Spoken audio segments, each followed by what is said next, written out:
네, 민주당 공천 결과가 나오자 기자들의 질문이 이어졌습니다. 그런데 이 과정에서 오히려 기자들의 질문을 비난한 목소리가 어디서 들려왔고 뒤이어 이재명 대표 이렇게 말했습니다. 대표님, 민주당 정권 심판론으로 지지율 반등시켜야 되는 시점인데 경선 결과 때문에 다시 비명 행사 논란 불붙은 거 어떻게 보고 계신지랑 혹시 카드 있으실지 궁금합니다. 잠깐만요, 여러분. 기자는 질문할 수 있습니다. 어제 공천은 예를 들면 단수 공천이 아니고 경선을 한 것입니다. 경선에서는 기본적으로 경쟁력을 가진 분들을 2분 또는 3분을 뽑아서 국민과 당원의 판단에 맡긴 것입니다. 결과를 제가 개별적으로 몇 군데 체크를 해봤는데 현역이 진 구역의 경우 거의 대부분의 구역이 가산, 감산 없이 결판이 난 걸로 합니다. 이거는 친명, 비명 아무 관계가 없는 것입니다. 그리고 세상이 어떻게 친명과 비명만 있습니까? 지금 이번 민주당의 공천은 혁신 공천, 그리고 공천 혁명입니다. 네. 글쎄요, 지지자들이긴 합니다만 기자의 질문에 저게 기자 질문이냐라는 얘기까지 나온 상황입니다. 거기에 대해서는 따로 논평하지 않겠습니다. 그런데 민주당의 공천 자체가 혁신이다. 그리고 공천혁명이다라는 이 주장 두 분께 똑같이 질문드리죠. 어떻게 보십니까? 그러니까 공천의 결과에 대한 평가는 공천이 다 끝난 다음에 해야 되는 게 맞는 거거든요. 그런데 아직 공천은 다 끝나지 않았습니다. 근데 이제 일부 단수 공천을 했고 또 이제 경선을 했습니다. 근데 그걸 다 하고 났더니 결국은 비명계가 대거 탈락한 결과를 낳았다. 이렇게 본다면 결국 비명계가 그러면 그 국민의 지지 또는 당원의 지지를 받지 못했기 때문에 탈락한 것이냐. 근데 들여다보니까 몇 달 전에 또 이게 감점, 감산 이런 그 시스템이 있었어요? 그 시스템 누가 만든 거냐? 그것도 봤더니 역시 친명 지도부가 만들었더라. 그러면 친명 지도부가 결국 2단계 그 가점, 감점 이런 걸 만들어 놓고 그 시스템을 그 다음에 또 그런 제도로서 강성 지지층이 이제 친명 지도부가 많다 보니까 그런 당원들과 일반 국민 여론으로 해서 그 결국 비명계의 대거 탈락을 가져왔다. 예. 혁명적인 변화까지는 저는 동의합니다. 그러나 그 변화는 친명계의 혁명이다 이렇게 생각합니다. 어떻게 보세요? 당원과 국민의 선택에 의한 대다수 많은 현역의 교체 이런 측면에서 보면 혁신이고 공천혁명이라고 보는 게 맞습니다. 그리고 이 제도는 2016년부터 마련된 당규가 그대로 유지되고 있는 겁니다. 하위 평가를 가지고 바로 컷오프를 한 거는 2016년이고 2020년 선거에서는 감산 비율이 20%였는데 이번에 약간 그 조정이 있었습니다. 어허. 그러니까 선출직 공직자 평가에 하위 평가할 때에도 그 기준이 그대로 적용되고 있는 겁니다. 이재명 대표 체제의 지도부가 이 공천 결과에 인위적으로 개입하거나 결과를 만들어낼 수 없었다는 거고요. 선출직 공직자 평가위원회도 당원과 국민 평가 부분이 들어 있었고요. 이번 경선도 당원 50%, 국민 50% 경선이었기 때문에 당원과 국민이 평가한 결과가 현역 교체율을 이렇게 높였다고 하면 그것이 혁신이고 공천 혁명이라고 볼 수 있겠느냐. 저는 충분히 그런 평가를 할 수 있다고 봅니다. 예. 자, 눈에 띄는 사람 몇 명이 있죠. 짚어보겠습니다. 이재명 대표 체포동의안 표결할 때 그때 원내대표를 맡았던 박광원 의원. 그동안 본인이 공개하지 않았었는데 투표 끝나고 나서 하위 20% 평가받았다는 사실을 공개를 합니다. 그리고 사실상 그것 때문에 탈락을 했다고요? 예, 맞습니다. 어제 경기 수원정 경선에서 패한 이 박광원 의원 SNS에 하위 20% 벽을 넘지 못했다고 이 통보 사실을 뒤늦게 공개했습니다. 이 박 의원은 상대 후보였던 친명계 김준혁 교수에게 0.42%포인트, 굉장히 소수점을 다투는 근소한 차이로 패한 걸로 알려졌는데요. 그렇다 보니까 이 하위 20% 감산 페널티가 승부를 가른 걸로 보고 있습니다. 이 하위 20%는 20% 감산, 또 하위 10%는 30% 감산을 받죠. 그런데 이 현역 의원 평가에 평가자 주관이 반영되는 이 정성평가 항목이 포함되는데 평가 시기가 국회에서 이 대표 체포동의안이 가결된 직후인 지난해 11월, 12월이고 아까 앵커께서 말씀하신 것처럼 박광원 원내대표가 당시 이 책임을 지고 사퇴했기 때문에 이 가결파 색출 움직임에 하위 평가를 받은 건 아니냐 이런 해석도 나오고 있습니다. 예. 자, 그러니까 하위 20%라는 높은 장애물 를 앞에 설치하는 바람에 뭐 본인 주장입니다. 이건 좀 확인할 필요는 있습니다만 박광원 전 원내대표 주장으로는 딱 3표 차이로 탈락했다. 이건 어떻게 되는 얘기예요? 예, 일단은 지금 뭐 계산상으로 보면 이제 그렇다는 얘기인데요. 이 지금 박광원 의원 같은 경우에 그 50대 50으로 진행된 투표에서 이제 일반 시민 투표에서는 61대 39 거의 더블 스코어로 이겼었습니다. 그런데 이제 권리당원 투표하고 가산 감산을 다 합산한 결과 최종 3표 차, 그게 이제 0.15%입니다. 그 차이로 졌다는 것이거든요. 그러면 가장 큰 원인이 있느냐? 앞서 말씀하신 대로 이 결국 하위 20% 이것 때문에 그렇게 된 게 아니냐, 그런 얘기가 지금 나올 수밖에 없는 겁니다. 그 상대 후보 이제 김진혁 교수 같은 경우에는 10% 오히려 가산점을 받고 여기서 뒤집어지면서 근소한 차이를 피한 것이 아니냐, 이제 그런 분석이 나오는데, 이 부분에 대해서 뭐 박 의원도 그렇고 주변에서도 이게 하위 20%라는 게 이게 과연 납득이 가는 결과인가, 그런 얘기가 나오는 거예요. 왜냐하면은 박 의원 같은 경우에는 공식적으로 의정 활동 잘한 사람들한테 주는 상을 받았거든요. 백봉신사상이라고. 그게 동료 의원들 그리고 이제 뭐 출입하는 기자들 이런 사람들의 평가를 종합한 건데 이거를 갖다가 2번이나 받았습니다. 이런 일이 굉장히 흔치가 않은데 그런데 어떻게 하위 20%냐, 그런 얘기가 나오는 거죠. 예. 자, 그럼 여기서 시계를 잠시요. 작년 9월 체포동의안 상황으로 되돌려 보겠습니다.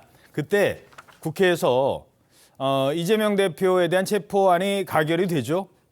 이러면서 민주당에서는 들끓는 분위기 속에서, 물론 그때 감정도 고려해야 됩니다만 이런 일이 있었습니다. 검찰과 한통속이 되어 이재명 대표의 구속을 열망했던 민주당 가결파 의원들도 참회하고 속죄해야 할 것입니다. 당원과 지지자 국민들에게 피멍들게 했던 자해 행위에 대해 통렬한 반성과 사과를 요구합니다. 그리고 반드시 외상값은 계산해야 할 것입니다.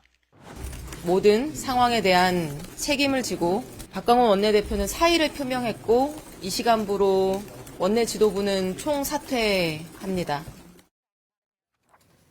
자, 그리고 의원들의 저런 얘기에 이어서 강성 지지자들이 움직입니다. 누가 찬성표를 던진 건지 이른바 가결파 색출 작업에 나섰습니다. 그리고는 어느 날 갑자기 길거리에 이런 현수막이 등장을 했었죠. 머리에 수박. 이 현수막에는 민주당 내에 토착 외구, 당도 5, 이 잔당들이라는 저렇게 상당히 모멸감을 주는 문구와 함께 윤영찬, 이원욱, 박용진, 박광원, 설훈, 김종민, 이상민, 송갑석, 조응천 의원 등 비명계 의원들의 얼굴에 수박을 씌웠습니다. 얼굴에 수박 씌워졌던 이분들의 운명 어떻게 됐나? 공천 끝나고 정리를 해봤더니요. 자, 지금 뭐 이상민 의원은 이미 먼저 탈당을 했고 뭐 다른 분들 이미 떠난 분들도 있었습니다만 그래도 끝까지 남아 있던 분들의 운명은 박광원, 윤영찬, 설훈 사실상 탈락이죠. 자, 그리고 박용진 아직 결선행이 남아 있습니다만 지금 또 한 번 운명을 기다리고 있는 겁니다. 자, 그렇다면 이분들 한눈에 한번 정리를 해보죠. 뭐 수박이 머리에 씌워져 있었습니다만 결국 경선 결과는 어떻게 나왔을까요? 보시죠. 수박 낙인 찍혔던 의원들의 운명입니다. 탈락, 탈락, 탈락. 그리고 이미 탈당. 자, 저 사진대로 아까 그 수박 사진대로 사실상 결과가 나왔다 이렇게 봐야 되나요? 아니, 결과로 보면 그렇게 되는 거 아니에요? 그러다 보니까 이제 객관적으로 본다면 다 계획이 있었구나. 이렇게 판단하는 게 크게 무리가 없다. 이렇게 보여지고요. 물론 저런 것들이 저 이후에도 여러 관련해서 친민주당 유튜버들이나 이런 사람들과의 여러 가지 이렇게 좀 협업을 한 듯한 느낌이 많이 있습니다. 어찌됐든 간에 형식상으로는 여하튼 경선을 거쳤기 때문에 경선에서 그 진 사람들은 뭐라고 할 말은 없겠지만 그 경선 전에 이미 하위 20%, 하위 10% 이런 것들을 아까 과거 2016년에도 그런 룰대로 했다고 말씀을 하셨지만 그 이후에 여러 가지의 감점 요인이나 아니면 평가 방식이 조금씩 바뀌었어요. 그렇기 때문에 저는 친명 지도부가 만든 시스템이다 이렇게 말씀을 드리고, 그리고 아까 박광원 전 원내대표 얘기했듯이 바로 백봉신사상이라는 거는 그 결국은 동료 국회의원 평가, 그다음에 국회에 출입하는 정치부 기자들, 그다음에 국회 상임위원회 직원들이 평가하는 데서 백봉신사상을 그냥 받은 것도 아니고 거기에 대상을 받았습니다. 대상. 그러면은 최우수, 2년 연속으로 최우수를 받은 그런 그 백봉신사상의 평가 시스템보다 민주당 시스템이 얼마나 더 훌륭하길래 박광원 전 원내대표 같은 사람을 하위 20%에 넣을 수 있느냐, 뭐 이런 거는 따져봐야 되는 문제예요. 그렇기 때문에 시스템에 의해서 한번 불이익을 받고, 그다음에 민주당의 그 강성 지지층에 의해서 또 한 번 불이익을 받은 결과가 바로 아까 얘기한 그 현수막에 쭉 있는 그런 결과로 나타났다. 그걸 뭐 민주당에서 뭐 아마 전적으로 부인하기는 어려울 거라고 저는 생각합니다. 예, 이건 민주당의 반론도 조금 들어봐야 될 것 같은데요. 물론 본인들은 억울하다고 합니다만 이거는 누군가는 떨어져야 되는 상황이었다, 이런 얘기가 나오고는 있어요. 그렇죠. 이 선출직 평가위원회 평가 기준은 이 체포동의안 표결 전국 이전에 이미 마련돼 있었고 내부에는 다 공개가 돼 있었습니다. 이거에 맞춰서 의원들이 사실 준비를 하고 있었습니다. 10월, 11월에 선출직 공직자 평가가 진행된다는 걸 알고 있었기 때문에 기준표가 의원실에도 다 나갔던 거고요.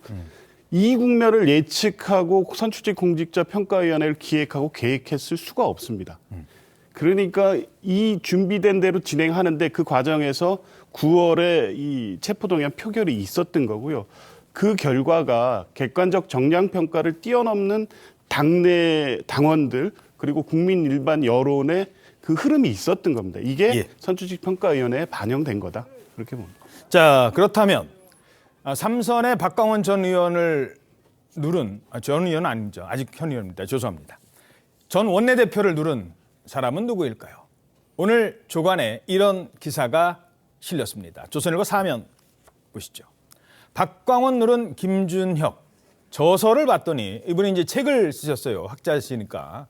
근데 이런 내용이 있었다고 합니다. 이재명은 정조, 영조, 정조 할 때 정조 대왕이라는 겁니다. 이재명 대표가 조선시대 명군으로 꼽히는 정조와 같은 사람이다. 자, 주장의 근거 한번 들어볼까요? 근거는 이렇습니다. 이재명, 또 정조 두 분 모두 다 개혁가 아니겠습니까? 엄청난 개혁가시죠. 네, 혁신가이기도 네. 하고, 그래서 이재명이라고 하는 개혁가와 정조라고 하는 개혁가가 만나면 어땠을까?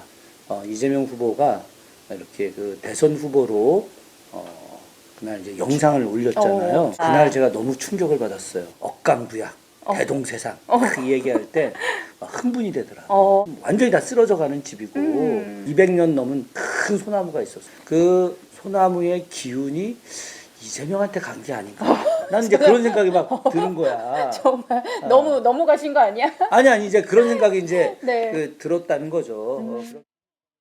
예, 200년 넘은 큰 소나무의 기운이 이재명 대표한테 갔다. 이건 어떤 주장인 거예요? 예, 이 박광원 원내대표를 들은 이 김준혁 당 전략기획 부위원장, 이 정조를 연구해온 역사학자로 한신대 교수 출신입니다. 2021년 8월에 이재명에게 보내는 정조의 편지라는 책을 출간했었는데 이 대표가 민주당 대선 경선 출마를 선언한 직후였습니다. 이 정조가 이 대표에게 보내는 편지 형식으로 돼 있는 이 책에서 정조는 이 억강부약, 이 강한 자를 누르고 약한 자를 도와주미로 뜻하는 이 말을 하면서 환희한다고 되어 있는데, 그러니까 이 대표가 이 대선 출마 선언에서 억강부약을 언급한 걸 김 부위원장이 정조의 입을 빌어서 이 상찬을 한 겁니다. 이건 말고도 이 책에는 이 대표와 정조가 고통스러웠던 어린 시절, 그리고 이 가족 간 불화, 또 포용 이런 공통점이 있다고 했고요. 또 이 대표 대선 출마 선언을 이 정조가 발표한 개혁 선언문 이 경장대고와 견주면서 이 정책을 설명하기도 합니다. 예, 어떻게 보십니까? 저는 사실 저 장면 봤을 때 떠올랐던 게 이재명 대 차은우 했을 때 차은우를 지목했던 안기령 예비 후보 장면이 약간 오버됐어요. 물론 차은우 후보다 이재명. 네, 차은우 후보다 이재명 했던 물론 상황은 다르긴 합니다. 이제 당시 안기령 후보는 뭐 지금 뭐 공천을 앞두고 이제 그런 치명 유튜브에서 했던 것이고. 그건 예능이에요, 사실. 네, 예능이고 아까 저 장면 같은 경우 2021년 그 대선을 앞두고 이제 그 찍은 유튜브라서 상황은 전혀 다르기는 한데 어쨌든 정조를 전공한 학자로서 정조의 면모하고 이재명 대표의 면모를 갖다가 오버랩 시켜서 칭송하는 이제 그런 장면인데 사실 어떻게 보면은 이게 지금 당내 인지도는 뭐 모르겠지만은 대중적으로는 아까 그 투표 결과로도 국민투표 결과에서는 지금 굉장히 더블 스코어로 차이가 났었잖아요. 박광훈 전 원내대표랑. 그럼에도 불구하고 그 차이를 극복할 수 있었던 그런 비결을 아마도 이제 어제 기자들이 그런 결과가 나오니까 아, 도대체 저분이 누구야라고 하면서 이 관련 자료라든지 옛날 유튜브 책 이런 거 다 검색을 했을 겁니다. 그래서 나온 게 아마 저 자료일 것이고요. 그런데 그 결과가 저렇다라고 보면은 아, 이거는 결국 뭐 시스템 공천이라고 얘기는 하지만은 결국 친명횡재 비명행사 아니었나라는 얘기가 나올 수 있을 것 같습니다. 예. 자, 결국 공천을 통해서 어느 정도 대진이 확정이 됐습니다. 화면에 나온 주요 지역을 보시면 비명계 현역들이 탈락한 자리를 친명계 원외 인사들이 자리를 잡았습니다만 결국은 유권자들의 평가를 남겨둔 상황이잖아요. 네. 물론 이제 민주당 내에서는 이길 수 있는 후보, 경쟁력 있는 후보이기 때문에 아마 국민의힘 후보와 경쟁을 시키는 걸 겁니다. 뭐 지려고 경선하지는 않았을 텐데 이게 당원들의 선택을 받은 경우 박광훈 원내대표 같은 경우는 일반 유권자들 사이에서는 6대 4로 이겼는데 나중에 당원에서 이제 밀렸거든요. 근데 이게 일반 다른 그러니까 국민의힘 지지자 중도층까지 포함한 일반 국민들에게도 이런 평가가 먹힐까? 그건 뭐 모르겠습니다. 뭐 어떻게 보세요? 아니 그래서 과거부터 사실은 그 정당은 대의민주주의의 도구잖아요. 그러니까 사실 그 당원들이 전부 다 모여서 뭐 투표하고 뭐 이런 것들이 별로 없었고요. 원래 옛날 정당이라는 거는 다 대의원제입니다. 그러니까 지역구별로 대의원을 뽑아서 그 대의원들이 서울에 올라와서 뭐 전당대회나 뭐 이런 걸 거쳐서 당의 중요한 의사결정을 했거든요.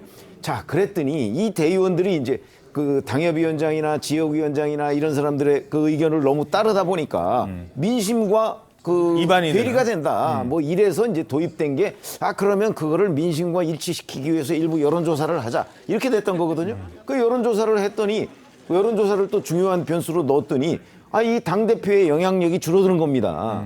그러니까 또 이제 다시 권리당원제도 뭐 이런 것들이 이제 만들어지고 여러 가지 보완하는 장치가 마련돼서 여기까지 왔는데 예. 결국은 민심과 당심이 일치하지 않는다.